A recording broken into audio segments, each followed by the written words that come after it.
Welcome to my Wellness Rewired, Hacking Women's Health.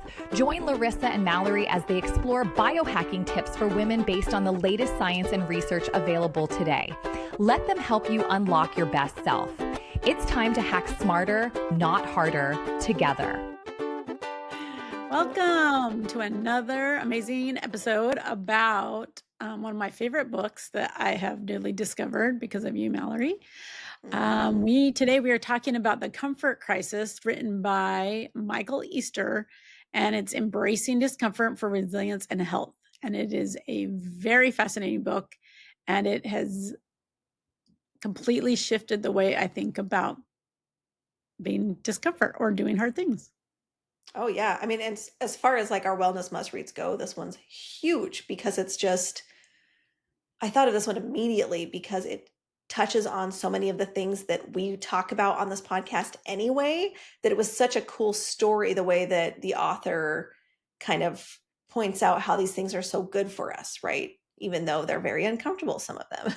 Yeah. So it's been a really good one. So Michael Easter he's been a journalist for years. He's written a lot of articles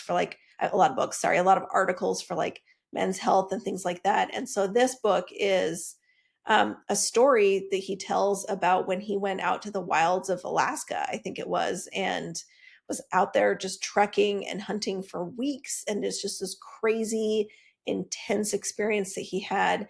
And then he ties it into, really, the book is about how the comfort that we live in on a day-to-day basis, our amazing, like perfectly air-conditioned buildings, then you walk out of those and you're in the elements for 30 seconds before you get into your air-conditioned car, right? And you have your super comfy beds that, like mine, track my sleep and adjust the temperature so I sleep perfectly, right? All of these things make us comfortable, but they are also in some ways bad for us, right? And so the whole premise of the book is that a lot of times embracing discomfort and seeking discomfort in challenging ways is actually better for the human experience. He calls it rewilding, or, rewiring us to, be stronger and more resilient people or humans. Which overall makes us happier and more grateful and appreciative of life in general. So in a really interesting way, he makes it a good point about saying being in discomfort actually makes you happier.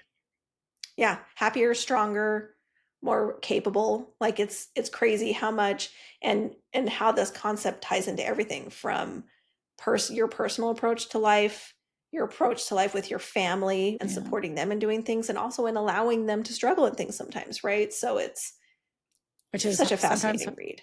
And it's sometimes hard to do, to let them struggle, because you just want to jump in and save them from heartache or whatever the situation may be. Yep. Potential heartache. Like I feel like our dad is really good at this. He wants to prevent us all from heartbreak, and he wants to be the hero. He wants to save us from having heartache. But when reality, being discomfort and uncomfortable actually makes you a better person and makes you feel better about the world and more connected to the world. Yeah. Yeah, it's cool. He calls it the comfort paradox, right? Where we seek, as humans, we seek comfort, right? And more, but really the challenge and the stressors and the struggle is what builds us. I think that the term is when you're growing plants. Like I like to garden, right? And so you grow your little seeds and they're so cute and little perfect plants, but you have to put them outside, and it's called hardening off, where you have to put them out there and let them learn how to survive in the elements, or else they're never going to make it as a plant, which this is probably a silly analogy, but for me, that's always such a hard part, because you're like, my little babies. And then like some of them die and you're like, no. And then when they flourish without you, they're like, oh, they didn't need me. Yeah. I'm just here. It's cool. Nope. They still need me for water. Okay. So, but it's the same concept, right? Letting these plants just be inside. They're weaker. They don't, they don't have a tough outer layer. You thrive in, what is the word I'm trying to think of, Larissa? Not sure. I'm like, can't read your mind on this one. Oh my gosh, I hate when words leave my mind. We'll come back to it. But anyway, I love this book because of that. And I've actually read it a few times because every time I've taken something different from it, and also just the research that he did on this book is It's amazing. Like all of the studies that he references, the people he personally sought out and talked to I that were traveled the like, world for. yes, Yeah. so impressive. I would love to be able to do that. That would be really cool. Yeah. It was cool. I liked how he started. I wrote down some quotes for you, or some statistics. He in the beginning of his book, he talks about modern culture deal with this. So like in third world societies, like he referenced several societies that are happier than most other places because they just live simpler and they don't have all the comforts we have, and it almost makes them happier people in general. But he was saying in modern cultures, medicine is helping us live longer, so it's increasing our lifespan, but it's making our health span is going down.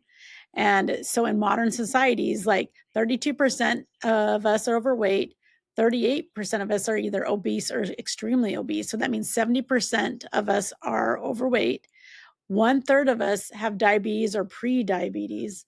And then a Mm-hmm. quarter of us have heart issues. And 40 million have mobility problems getting from point A to point B. And that is crazy to me because here we are having Yeah. all of these inventions to make us more comfortable. Like even the chair I'm sitting in, it can go up and it can go down, and It's it can do all these ergonomic. things. Yeah. Yeah, and everything. But really, is it like it's enabling my core, so I'm not using my core to do all of that. So it's interesting how the things that we invent to make life easier is really enabling us and making us weaker. So then we have more back problems, and we have, if we pick up tissue, we can pull our back out. Yeah. Yeah, it's interesting because in that same on that same page he talks about how we lack physical struggles or having to work for our food, like the for our basic necessities. And he's like, we seem to know something is amiss. One poll found just 6% of Americans believe the world is improving. Only 6%. Like that's crazy. Well, then it links into our mental health. Like Yeah. like when people are self-soothing in drugs or alcohol or depression. Like, why are people more depressed than ever before? Yeah. And he Yep. says that we're not connecting back to earth, and and he has a lot of research behind it that saying just being outside in nature and doing things that are uncomfortable, like going back with the biohacks, cold plunging and sauna and all of those things help us build Mm-hmm. resiliency and makes us become more stable mentally. Yeah. Yeah, no, it's so true. And I love the research he did in the Japanese term, the Misogi, the concept of the Misogi, right? Where I love it's this. like a major uncomfortable challenge, like one that you have a 50-50 chance of succeeding at, right? And the concept being that it's kind of the rewilding concept. It's reconnecting you to the risk and reward factors of life, right? Which is in turn is going to make you feel more alive, because if you have the chance to Mhm. fail, like things are really on the line and you're going to give it everything you have. And life is so comfortable that we never face something like that. We could live a whole life and never have to face something like that. But Yeah. seeking it out is just feeling alive again. That's really was what I took away from that, right? Yeah, I love the Misogi. I love that whole concept. And then I was like, ooh, what would I do? What would I do that I would risk, like that you have a 50-50%. And he does have two rules. You can't die. Yeah. And what was the second rule? You can't die, and you can't tell people. You can't post it. You can't Yeah, like you you can't can't brag do it about for it. social media. You can't brag about Yeah. it. Like, and I thought that was an interesting rule because most people, that's why they do crazy things, is so they can post it. So Yep. I like that that's a rule. Is like you can't die and you can't post about it or brag about it. You have to do it for yourself. So it's intrinsically done. You're doing it for yourself and for your own personal growth. And then the Mm-hmm. Misogi is like you pick something that you have no idea if you're going to succeed or fail at it. Like if you're a runner every day and you run regularly, you don't want to pick a marathon because you run every day, so But that's your not really chances of that finishing far. that and being able to do it are way higher than 50-50, right? Like Yeah. you need to prepare enough that you have a chance of succeeding, but not pick something that you're so prepared for that it's not even that big of a challenge, right? Yeah. And Yeah. so it's a really cool concept, but it's kind of a scary concept. Like I try to think of Like what you something would do. that big that I would do. And I'm like, that's real. Like that gets real. So that is something that is, I think, going to be like a big goal for me is to figure out something. It's almost like when people say do something that scares you, right? It's something that you legitimately could fail at, but you're going to give it your all anyway. And you know what? Failing might be part of the journey that could give you just as much reward as succeeding, you know? And so I love that idea. And in the book, when he talks about Misogis, he says that there's a lot of times that they fail at them. So it's not Yeah. like it's something that they succeed at every single time. It's not like a movie, you know, where you already know that, you know, No. it's interesting where it's like literally you do things that you could fail at. But just like you said, like failing makes you stronger and more resilient. It's, oh, I failed, but, you know, like I'm fine with it, you know, and you keep on moving on. Yeah, it's growth and it's discomfort. Like, is anything really on the line if there's not really a chance you could fail? You know, it just makes things matter more. I feel like it just wakes your brain up and your body up to reality, right? To feeling and being in every moment that you're alive, which is something that is hard to do when you get into the monotony of your daily routines that can be good for you, but it can make you feel a little detached from what it is to be human and to be alive, right? And Well, I he just does go love it. into it in the book. He says that we're never bored because as soon as you're bored, even like a split second, then you turn on the TV or you turn on a video game or you start scrolling on your phone or you do this, you do that. And then we keep our kids so busy that they don't ever have time to be bored either. So it's like you're so Yeah. stressed out doing all these things that you really just don't allow yourself to be present in the moment and to be there. So that was interesting because that's so true. If you look at the airports, if you look at any public space, everybody's on their phone. They can't even sit there and just people watch and enjoy that. They literally have Yeah. to be on their phones or their devices.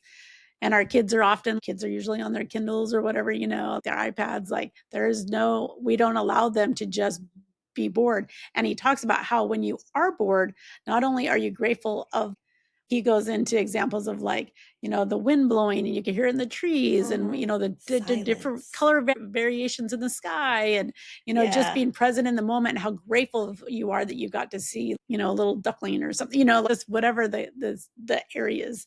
So it's interesting Yeah. because I think that's very true. I think that we often overlook so much beauty that is around us on a regular basis because we're not looking at it. We're on our devices. That is so true. Just as like a parent, like in watching my kids, they're almost afraid to be bored. Like it's a Yes. panic moment where they're like, I'm bored, I don't know what to do. And you're like, good. Figure it out. This is an important part of your life. You have to be bored. But then also we got to remind ourselves of that too, right? So, Oh, I think adults are the worst. oh yeah, because you don't have anybody telling you what to do. So you can Yeah. entertain yourself as much as you Yeah. want. You can't tell me what to do. I'm going to scroll I want. Right. But one thing I did love that it made me think of this reading this book did was when I years ago I used to go with my in-laws every summer. We would do a week where we would go to Flaming Gorge, just up in I think it's in Mm. Wyoming, um, and we would camp hillside and boat during the day, but there was no phone service. You were camping hillside, right? And so it was such an amazing time because you'd go for 8 or 10 days with no contact to the outside world, right? It was just family, boating, camping, and we had such amazing memories. We did it every year for 5 or 6 years before people started going to college and and just moving away and stuff. But I still think about that and think about how you The did get freedom. bored, Well, and the right? But freedom you felt by yeah, being like you, bored. You're like, I can think about deep things and I can be creative and I yeah. can just look at my life a different way because I actually have time to think about it. Yeah, it was literally like unplugging. Like I looked forward to stepping away from work, right? And stepping away from all the things and being like, it's out of my hands. I can't even try to connect back into these things, to plug back in. And just taking that time away, I feel it really set me up for the whole year. I looked forward to having that time. And then having spent years now that we haven't done that, I'm really seeing how much I miss it. And I think that I need to take my kids to do that, right? And I think my husband and I need to do that. And so we're really considering doing that again this year. I My favorite thing every summer is to go to a national park because usually in national parks, not all, but most of them, you do not have cell reception inside a national park. So I Hmm. love it because it forces my kids, without me having to say anything, to just my teenagers. It forces my teenagers to like, just totally be present in the moment. And then I was like, oh man, you're fun again. We can play games, Yeah. interact, go on hikes, like ponder nature and what does it mean to, play with the ants and the ant hills and what's going to happen. I remember doing That's that for so hours true. at grandma's house. Go to grandma's house and she had these huge big ant hills outside her house with like red ants and stuff. We used to stick stuff in there and then we used to try to make Yeah. them like go different paths and stuff. I spent hours doing stuff like that. And like I Yeah. could not see my kids doing that to save my life now. That is so true. I couldn't either. How times have changed, and we need to reverse some of the comfort that, they've been raised in for sure. Yeah, well, it's easy. Well, the problem is it's so easy and it's so convenient to be comfortable that and then making it uncomfortable for our kids also means making it uncomfortable for us. And then we're like, Yep. do we really want that?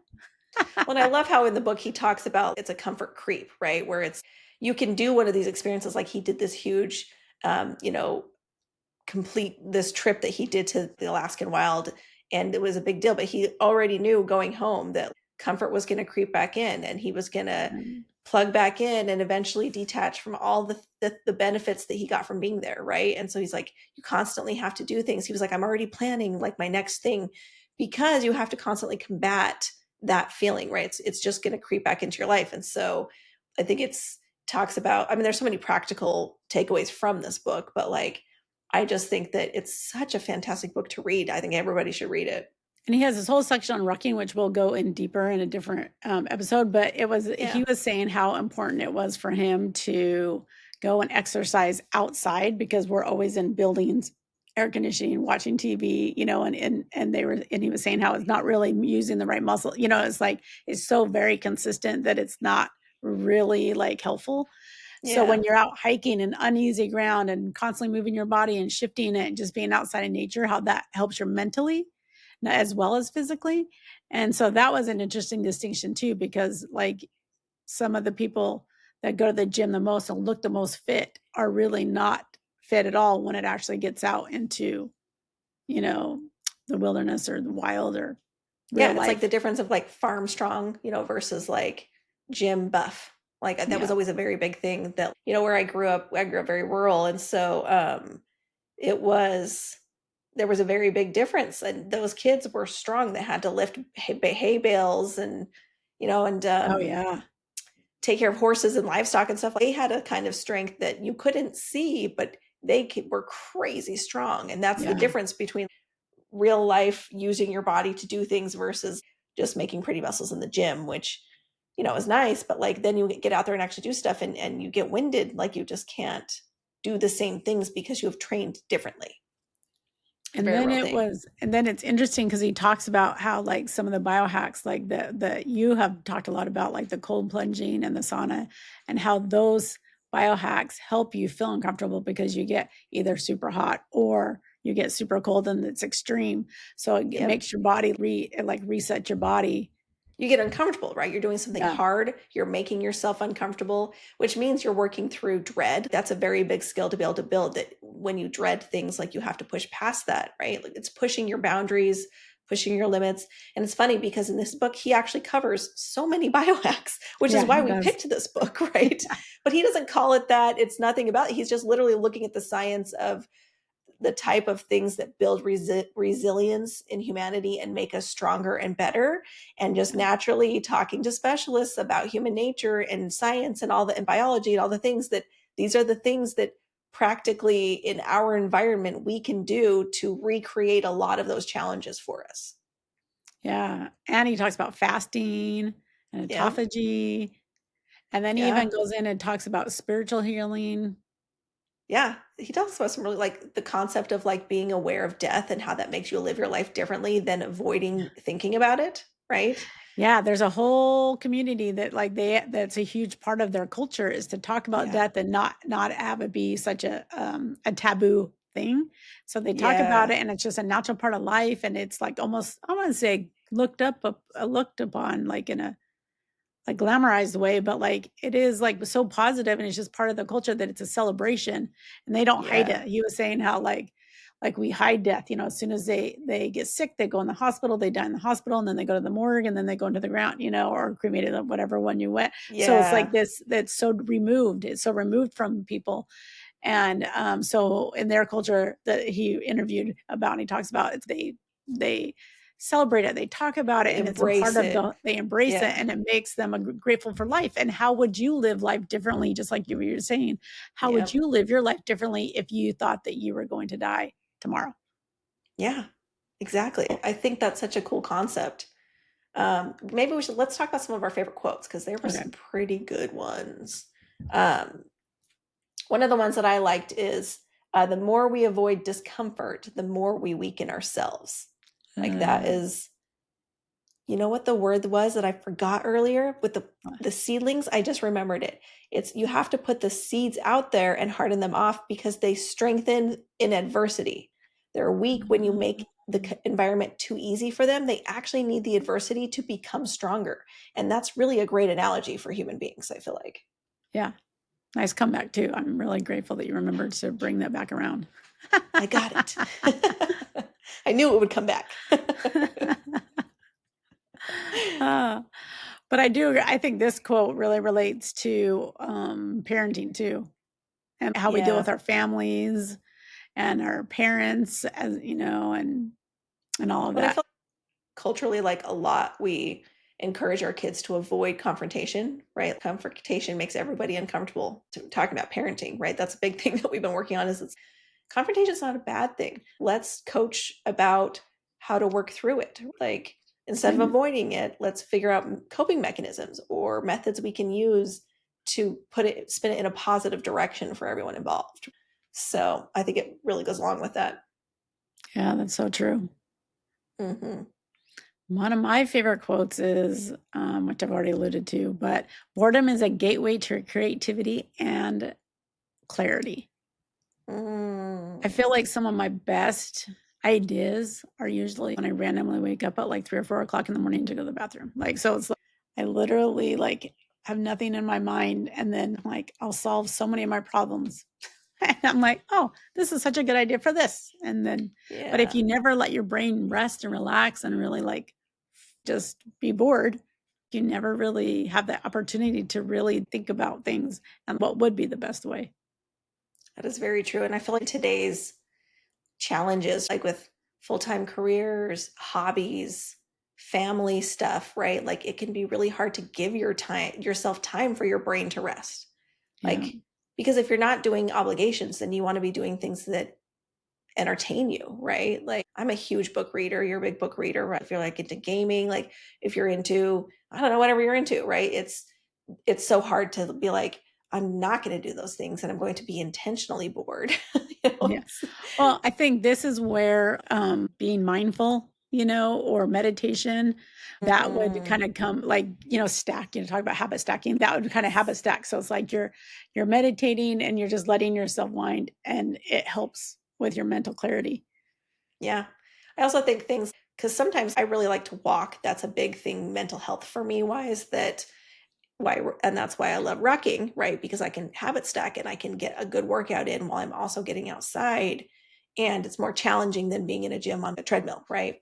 Yeah. But anyway, a lot of times I will intentionally not bring headphones and I will just walk, which at first when I started doing this, even before I read this book, it was hard. It was really hard to not have something in my ear because you could be listening to a podcast, you could be listening to a book, you could be talking to somebody on the phone and catching up while you're walking, right? And sometimes Listening I to do, music.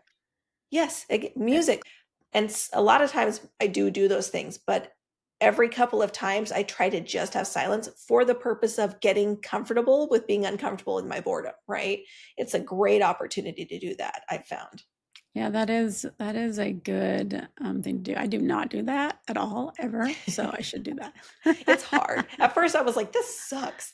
But then after the first couple times, I find now that you know what? Like I kind of just need that space. It's when I feel the most inspired. When I get ideas and then I call you and I have like a million ideas. That's what happens. That's how.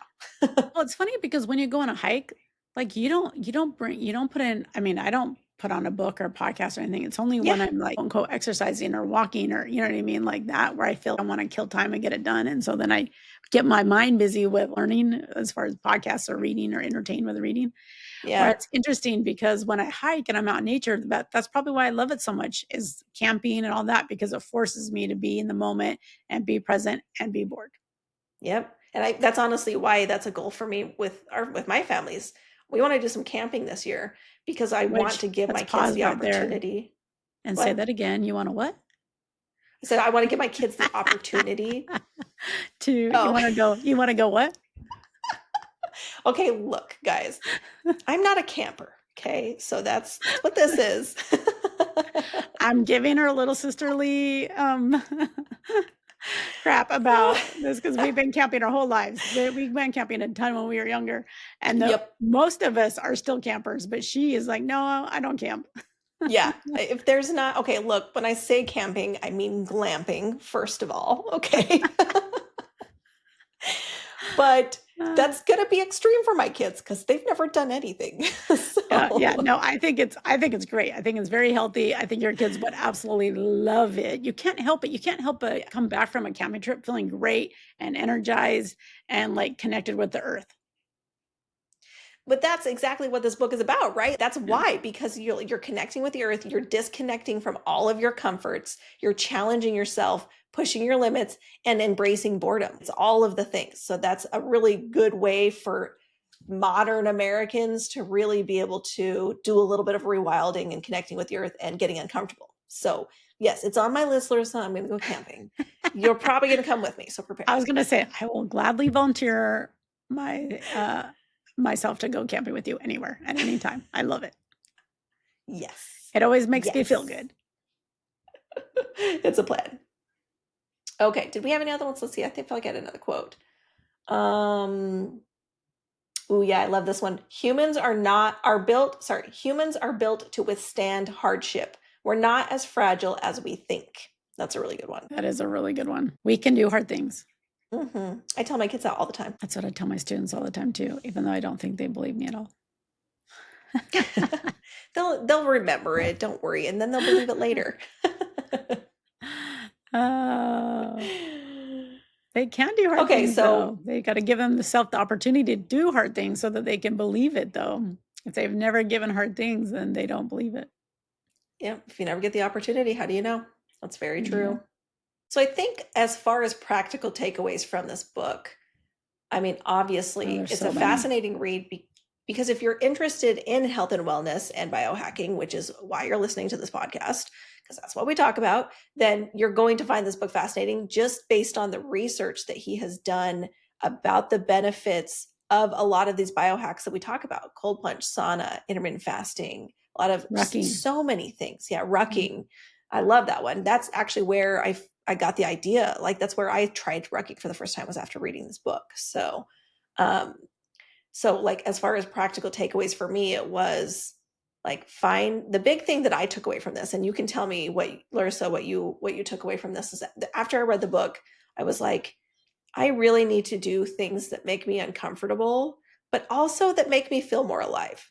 Like, I just think I was really feeling disconnected and I was feeling numb. I think that was a big thing that I was feeling at the time, where I just was like, you know what, I'm too comfortable. I'm too set in this routine, and I need to do something to shake me out of it and to feel alive and to change things up. And those things, unfortunately, are going to be uncomfortable and hard probably, but leaning into that and understanding that that's going to make me feel better and more alive makes all the difference. Well, and I think that when people feel that way, I think their first response is to either drink or, self-medicate, and it gives them that dopamine run. Or they could be a shopper and they could buy buy something new, or buy a new car, or new this or whatever. So it's like, I think people naturally want to feel alive. And so they do these other easy things, right, to get that dopamine rush and to feel like they're alive. But this book is interesting because it tells you that is doing challenging things that get you outside of your comfort level physically and mentally will help you more than any of that. And it will save you a lot of time and money and pain and heartache and, all of that stuff. So that's what was huge about this book, is it turns it into a healthy, that same feeling of feeling alive, but in a healthy way that will help you physically, help you mentally, help your family. And then you feel connected to the earth, you feel connected to the world. And, it's That pretty is so powerful. true. I really loved his section about the benefits of physical exercise and how much exercising is just as beneficial to your mental health and combating depression than medications are. The studies are clear. It's very fascinating. So also a great read, that chapter. So anyway. Yeah, there's a lot. And I mean, we're not even really touching hardly anything in it. There's so much more to it. And then you almost have to read it a couple of times, because I swear every time, I've only listened to it twice. I shouldn't say I've listened to it, but I have listened to it twice. And both times I felt I took something totally away that I wouldn't have taken away, that I didn't hear the first time. The second time I heard things I didn't hear the first time. I was like, oh, that's interesting. Yeah. So what was your practical takeaway the first time or the second time? My takeaway is like, I definitely need to continue on my nature things, but the Misogi is my takeaway. I want to do a Misogi. I want to once a year do something that is very, very challenging to myself that I don't know if I can succeed at. Because I think the older we get, the more we even hone in on that even more. Well, I know for sure I'm not good at that, so I'm not going to do that. I'm not, you know what I mean? We even get more You narrow close in doors. our, Yeah. yes, and we close more doors. Yeah, that's a good analogy. We close more doors for ourselves. And so I really want to do that. I want to do a Misogi once a year that really challenges myself. Actually, we could do it more than once a year, but I definitely want to do one that I don't know if I could do physically. Yeah. That's But I guess such it a could great be takeaway. mentally too. I just Yeah. would like the physical, like it'd just be fun to do something physically challenging. Yeah. Like I've never done backpacking, like backpack camping, which is the exact opposite of glamping. So you would not like this. But like Yeah. I've never done that. I've always wanted to do that. I think that would be super fun. And challenging in a whole different way, especially if you went somewhere super in nature where you could have like bears and, other wildlife around. I know it's scary, right? But it's like that's part of it. Like you don't die, right? That's rule number one. But it's got to be big. It's got to be hard. It's got to be something you could fail at. So Ooh, I could try to hike a peak. Like we have quite a yeah, few peaks here in California. I could try to hike a peak because I do know that you have to like you could get altitude sickness. Like you have no idea if you could finish it or not, because what if you get altitude sickness and then you're forced to stop? yeah. Chances are good that you'd have to turn around, right? Yeah, so that would be interesting too. Have you thought about Yeah, doing a Misogi? I have. I've just tried to figure out what to do. My kids are still really little, so it's a lot harder to. I think you have to plan more carefully, right? Oh yeah, for Because sure. And it was probably need to be shorter, like not as.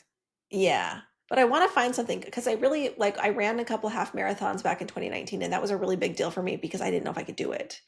Mhm. But I don't know if that really qualifies because I did spend a lot of time training, but I don't know. I mean, I don't know. I still felt like there was a good chance I wasn't going to make it through the end of the race. So, but I did, and it was a very big deal. And that was like, I think I wrote on that high of that accomplishment for years. That was a big deal. So, but that was 2019. It's been 6 years now. Like I had to come up with Yeah. something else. Yeah. But Yeah. I think camping might be I mean, it's not like a 50% fail rate or anything, but that's kind of like a smaller step in the Yeah. right direction, I feel like, Yeah. with little kids. Yeah. Well, it is a Misogi in the sense that you don't know if all your kids are going to be able to make it through a weekend with no electronics, no Wi-Fi as a family, right? Yeah, no, it's so true. I mean, we took Actually, them to the Renaissance Festival when we went to Denver, and that was hard. So, I was just going to say that. I was like, actually, I feel like kids naturally love nature. So once you get out there, they'll yeah, it won't be a problem. they do. They do love nature because every It's, time we get out and we walk a lot, I take the kids on walks a lot with me. And once they're out, they love being out. yeah. It's Yeah. only when you have to combat with comfort that Yes. it's an issue. But if you take that away and all you're dealing with discomfort, then all of a sudden nature's amazing. Yep. That is so true. That is so true. So yeah, I don't know Oh, that I've read the book 3 times now. And the last time I read it was really fascinating because I was like, that was the first time that I really realized, oh my gosh, he's highlighting so many biohacks that we do, right? So many of the things that I've discovered or we're trying or we want to try. And so that was my biggest takeaway the third time was I was like, oh my gosh, he's done all the research. This is fantastic. And this is yeah. why everybody should read it. But yeah, it's been the biggest thing I think still for me is just wanting to embrace life more, right? Get out there, Mhm. don't be afraid to be uncomfortable. In fact, look forward to making yourself uncomfortable for the purposes of feeling, I don't know, and like living in the moment and Feeling enjoying alive. life more. Yeah, feeling Yeah. alive. And then And also just connected. giving like my family, helping my family do the same, right? And build more resilience. Yeah. Yeah, no, it was great. And it has so many takeaways that we can't even list because that's how well the book is written. He weaves it in and out through his story so that you're like, oh, that's interesting. And then you're learning and like, oh, this is such a fun way to learn. All right, questions from our community. All right, so somebody asked, how can I embrace discomfort when life's already overwhelming as a mom? Ooh, I love this. I feel like this is exactly what I struggled with as I was feeling so overwhelmed. I was battling postpartum depression. I was, just so many things. And so I think when I read this book and what I took away was um take it at your own pace, and what I was really seeking was things that were uncomfortable but also made me feel alive.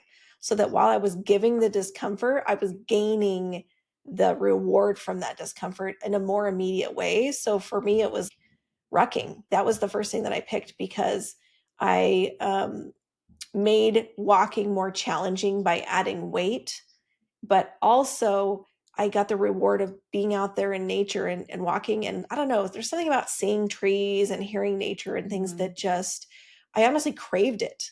And so that made it less overwhelming for me because I picked an activity that was on the level that gave me a cost and reward in a more immediate way. What did you do first? Did you do rucking before you did cold plunge? No, actually I found I was cold plunging before I read this book. Mm. And then so then reading it, I was like, this is just affirmation that like I picked the right thing because that was already helping. But the interesting thing about postpartum depression, and I don't understand it entirely myself, but I do feel like it took me years to crawl out of it just felt like a slow recovery process. I don't even feel like I'm out of the like I'm that it's over yet, right? But it just has taken like I had to claw my way back from how hard it got. And so cold plunging was like I feel like the foundation that really helped me combat it on a daily basis, but walking was like the second thing. That it was like Mhm. hard days and things just being able to get outside and just decompress. Like it was hard, but it was also so rewarding that I was like, just like cold plunging, I was like, I have to do this. So even though like dreaded cold plunging every day, it does not get easier. The reward that I got from it was so necessary, that it was worth it, And so, but those things also made me feel more alive. I feel like they woke me up. They just made me feel more connected, more alive, and just shaking out of kind of what I was in. And even with specifically rucking, the more you did it, the more you gained muscles, and then you saw other benefits from it in a healthy way Yes. too. Yeah, I felt stronger. I felt more energetic, right? Yeah. But there were a lot of times it was hard because then when you're recovering from, childbirth, that was an extra component where it was like some days were hard. But then again, that's where we talk about on this podcast, like you really have to listen to your body, pay attention to your cycle. And when you need to rest, you rest. Like you don't push too hard. You embrace the discomfort at the right times, not just whenever. It's not every day. Because going back to that point is this book was written by a man. Yes. And So actually knowing that, that is another question that they had. That was oh what yeah. did the comfort crisis miss for women biohackers? And I feel like Oh yeah, yeah. that's the point is that we are not men. Like, and this book was written by a man and it's fascinating and everybody should read it. There's a lot to take out of it, but he's not a woman. And women are, Stacey Sims says, Dr. Stacey Sims, like women are not small men. and we operate differently. That doesn't make either one less or more. It's just we operate differently, and we should embrace that, which means that there's a lot of things that you can do in discomfort and pushing yourself and pushing your limits. But as women, we specifically do need to recognize that we're way more susceptible to stress in a negative way. And we have to pay attention to our cycle, like I said, and just kind of manage this concept with who we are in mind, right? Yeah. Yeah. And it gives you the freedom to accept yourself as a woman and all your cycles and all of your phases, and know that it's all going to be okay. And if you didn't feel like it, you know what I mean? Just slightly adjust. Not that you don't do it. You just slightly adjust for that week. And so you still show up, you still do it, but you might just absolutely change like slightly. when I was cold plunging and I just wasn't feeling it, I didn't stay in as long, right? And on really bad days, I didn't get in. If I just was feeling really low energy and not well, I was like, I'm not going to stress my body further when it already feels stressed. Like that just doesn't make sense. So what if you just put your legs in? Does that still count? I don't think so. I think you have to get your I'm just kidding. I'm just kidding. Sometimes when I got out of the sauna, I did do that because it would cool you off faster. Really, I would go and stick my face in it. That's a cool off hack. That's a cool off hack. Yep. A very good one. How to cool down. Yep, exactly. Another question was, what's a quick discomfort biohack for busy days? I think we said this on the on one of our other podcasts just recently, is just like whenever you're dropping kids off or you're waiting for a doctor's appointment or whatever your life, maybe you're taking care of your elderly parents and you're taking them to the doctor and they're in there with the doctor, then you can just kind of like a deep breath and take those moments to just really calm your mind and take deep breaths and embrace the boredom. That's a good one. And embrace the boredom and not get on your phone. Yeah. Yeah. And not try to multitask and not try to make other doctor's appointments at the same time, and try not to do all that stuff which I feel like naturally as women, that's what we want to do, is multitask. But really we need to give ourselves the grace to just relax and be bored and enjoy like our mind and where it may wander. Yeah, that's such a good quick one that is you can do anywhere at any time. And it's important and we don't realize it. Yeah, that's very true. That is very true. But we could do that anywhere. In your car, driving. Oh, I love it. That's a good one. That was a good answer. It's a good one. I think about what I would do or what I can do.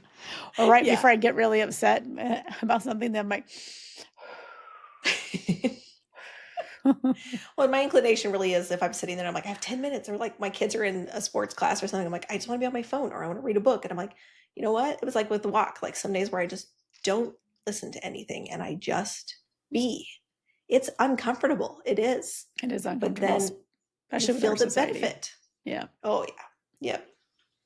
Yep. Okay. I think that's it for our questions. But yeah, the comfort crisis, it's totally, I think that's a must read. It's a wellness must read. So give it a try. And this is what we really want, is I really want you guys, all of our listeners, to read it and let us know what you think. Like, I would really love to hear your thoughts, because that is the point. I like to share ideas and different takeaways that we may not have thought of.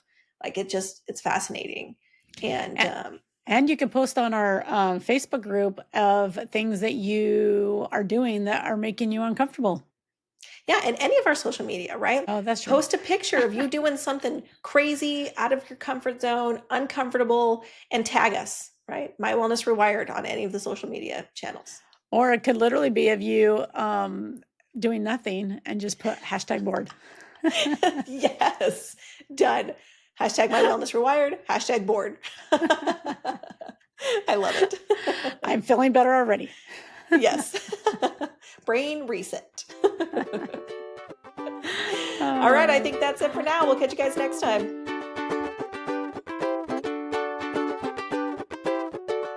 All right, you wellness rock stars. That's a wrap on this episode of My Wellness Rewired, Hacking Women's Health. We've had a blast dishing out the hacks and laughs, but hold up, let's keep it real. Yep, we are not doctors. We are just sharing our biohacking adventures and learning right alongside you. Nothing we say is medical advice, so always, always check with your healthcare provider before trying any new wellness tricks. Absolutely. This podcast is all about inspiration and entertainment, not prescriptions. So join our Facebook group for more sassy wellness vibes. Catch you next time.